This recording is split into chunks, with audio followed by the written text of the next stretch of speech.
بسم الله الرحمن الرحيم. تبارك الذي بيده الملك وهو على كل شيء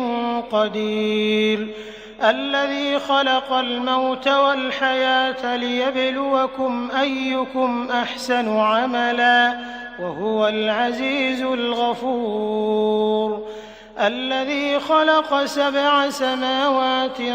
طباقا ما ترى في خلق الرحمن من تفاوت فارجع البصر هل ترى من فطور ثم ارجع البصر كرتين ينقلب إليك البصر خاسئا وهو حسير، ولقد زينا السماء الدنيا بمصابيح وجعلناها رجوما للشياطين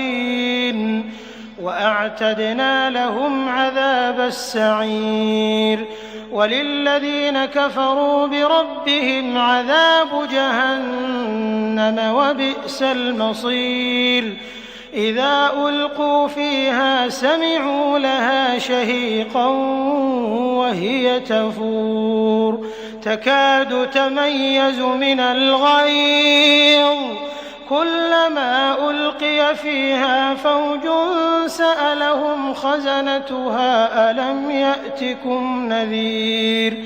قالوا بلى قد جاءنا نذير فكذبنا وقلنا ما نزل الله من شيء إن أنتم إلا في ضلال كبير، وقالوا لو كنا نسمع أو نعقل ما كنا في أصحاب السعير، فاعترفوا بذنبهم فسحقا لأصحاب السعير،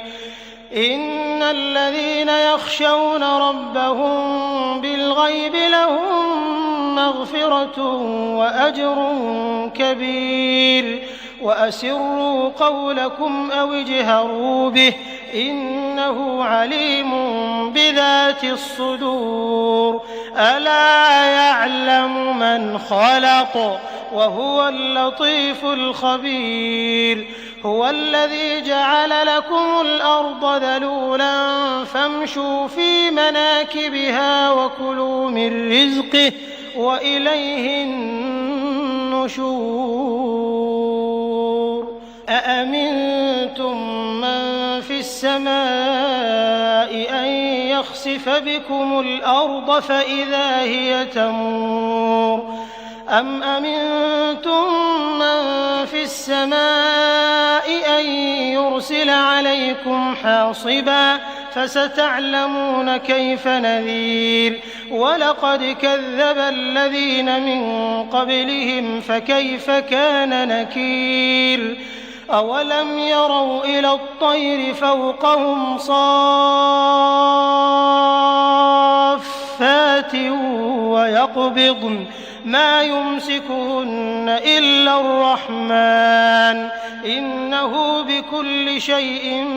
بصير، أمن هذا الذي هو جند لكم ينصركم من دون الرحمن إن الكافرون إلا في غرور، أمن هذا الذي يرزقكم إن أمسك رزقه بل لجوا في عتو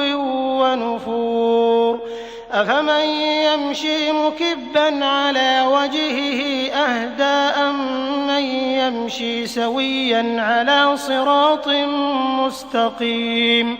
قل هو الذي أنشأكم وجعل لكم السمع والأبصار والأفئدة قليلا ما تشكرون، قل هو الذي ذرأكم في الأرض وإليه تحشرون،